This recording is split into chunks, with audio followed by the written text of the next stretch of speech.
popular. Sure. When I watch a collegiate match on a stream right now, Yep. a coach has to say something on every freaking point. There's a coach walking across the court, giving a high five, saying something. I'm like, hey, they just went their whole junior career without you in their ear. And they're about to go Right. play pro without you in their ear. You're telling me Right. this is the one special stage in life from age 19 to 22 where you got to hold my hand on every freaking point? Right. Right. Quit over coaching. Go sit on the bench and clap. You coached them before the match. If something needs to change, They should be change prepared it. by now.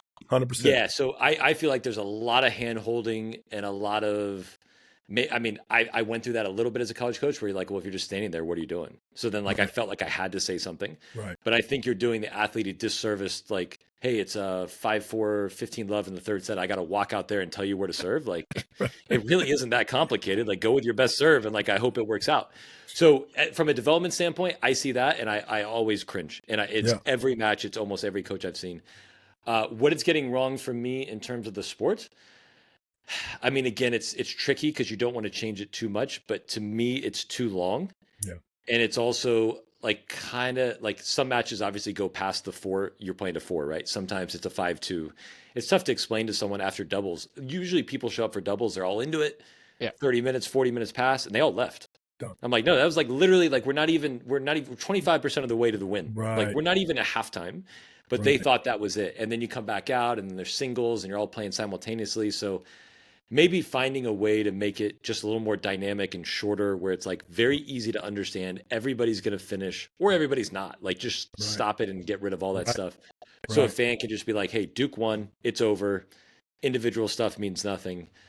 So I do think that's tricky. Sometimes matches are Right. so long. Almost like if you think about it, almost like we're trying to get to, I'm gonna spitball a number here, 50 games, right? And then all of a sudden you come out of the doubles point and you do the whatever the set scores are, and let's just say, easy math, let's say it's 18-10, right? Or whatever. And then Yeah. okay, we got 18-10 lead, right? And now you're playing to get to that 50. And now every point counts, every game counts. You see the up and down. That's a good point. I've always thought of that in terms of a different format. Keep going. I don't want you to lose your Yeah. thought. This is No, but so this I is would- the stuff I'd love to hear from you. Yeah, so I would say what they're getting right is obviously there's a lot of college players that are going on to be pros, right? So that's definitely a newer thing. I don't feel like it's as common when I played 20 years ago, but the way they're able to get people pro experience during the season, the level of training, the level of coaching, getting people around, it's kind of become a year-round thing. Yep. So there's a lot of players that are developing at a very, very high level. So the level Right. in college is phenomenal. Get great.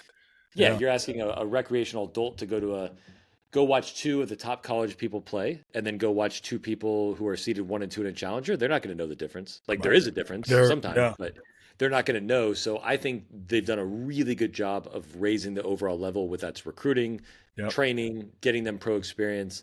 So I think the actual on-court product is fantastic. Right. And then I forgot your third thing, what the segue was. Well, before we go to the third thing, I want to ask you something about the last 2 points you made about the fan experience in college versus the player's experience in college, right? Because those two things are almost juxtaposed against each other, right? Yep. These top players that are coming in from both the United States and abroad are coming to, especially to these top schools, right, to get top level competition, top level training, to hopefully then go on and play professional tennis. So that's what they are there for.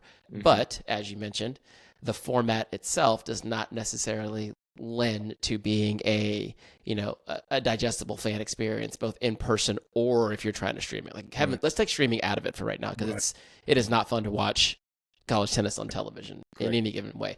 But what do you think should be the goal then? If the fan experience should the fan experience be more important, or should what the players are actually there for be more important? I mean, it's a good question, but I mean, if the interest in a sport dictates whether that sport's going to continue to exist, then I think it should matter what people care about. 100%. You know what I mean? At the end of the day, like if you say, well, that's not perfect for me, well, cool. You've got the summer, you've got the winter break, you've got the fall where you can play pro events. Like, oh, you played a little bit of a weird format in the spring and it was no ad, and okay, like, what, you don't know how to play tennis now? Like, of course you do. Like, that's fine. It's just a little bit of a different thing. And guess what? You're getting paid a scholarship and maybe NIL money to do it. Like, that's not a huge sacrifice. That's a good point.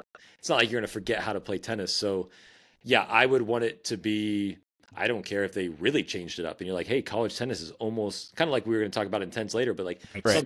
something that's totally different. Be like, great, you're still hitting a ball. You still have to win the point. Yep. You're not going to forget how to play with ad. You're not going to forget how to do any of these things. Right. And like you said, you're getting amazing training along the way. For me, that'd be a very easy sacrifice if I had to make it. Right. And pro tennis is not like recruiting you from college. It's not a Exactly. Yeah. I mean, there's no draft. Again, like the argument, like I'm like, oh, is the 3-point line the same in college? Oh, it's not. It's shorter. Oh, do they play with aluminum bats in college baseball? Yeah. Like it's literally a different piece of equipment. So you're telling me, oh, but this might be a little different with the scoring. I'd be like, okay, but I still get to use the same racket and a ball. That's better than baseball.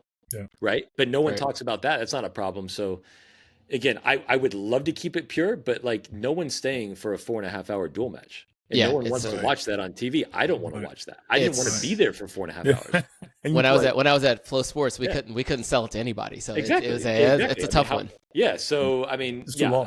Hopefully you wouldn't have to, but yeah, I would prioritize making it popular over like, well, is that like the best format for someone to improve? They'll get better. It'll be fine. Yeah. I actually think they'll get better regardless. To your point, the product is getting really good. It's the viewable product is what we have to maybe condense and find a different way. The third point was its impact into pro tennis. And should that be celebrated more? Should that be something that we're beating the drum more over? And again, shout out to guys like, your coach, Jay, and obviously even Ramsey to that point. But Dave Rodetti's done a phenomenal job at TCU for years, getting top level players. Chuck Knoll, but at Baylor for years. Even ones that my personal favorite is Bobby Reynolds, right, and other coaches like him who've been doing it for a long time, getting players through. And I just feel like there needs to be more. There needs to be more publicity on. Hey, did you know? And I'm just spitballing a number. I think I'm pretty close though. That 25 of the top 100 at any given time play college tennis. And you may not realize that number may be that high because they're from other countries. You don't realize they came through the NCAA system. And I think those are some, including 5 to 10 of the seats, right, that are in various tournaments. And I feel like players like Cam Norrie, players like Cerundolo, you don't realize, and it's been happening, to your point, for years. And I feel like that's something that most people would look at them as pro players now and don't necessarily see the college track they took, where in basketball, for an example, that's almost something that we speak to. Football, we speak to in the pregame, Well, it happens. Jonathan Stokke, Duke University. I mean, you'd almost have that in your introduction. It feels Duke like University the distance, or whatever. though. It's just something that would happen, and I just think that's part of the. It's almost part of the fabric, right? And then tennis. Did you play college tennis? We know who know, but the rest of the average viewer doesn't know. I'm sorry, Alvin. I was just gonna say but in I think the football basketball comparison is valid, except for once someone leaves college tennis, they more or less go into the tennis woods before you see them like in the main draw of the U.S. Open. Right? Fair. It's a journey before they get there, and then you're like, oh yeah, 4 years ago they played at TCU.